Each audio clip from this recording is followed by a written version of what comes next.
Mafin mene to Madagascar Fin fantrana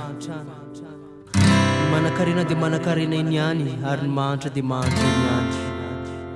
Indrisy fialona na mibetsaka Efa tsisy diran'izany tirity Zay akia Tsika senao Tao anatin'ny efitra manginy tsika senao irery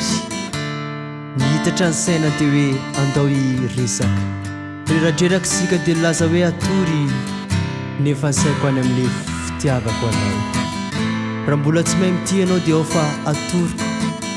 Voalohany raiso ny tanako malala De nanontany anao hoe inona ny tianao hiaviana Zaho tena liana amin'le fihavinao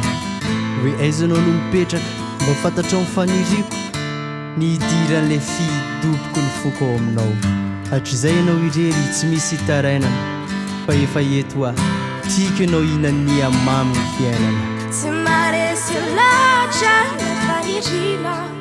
Tia mifoma toy sy miatrina Ianao miolakolaka tsy sa mamboraka Tsy mivantale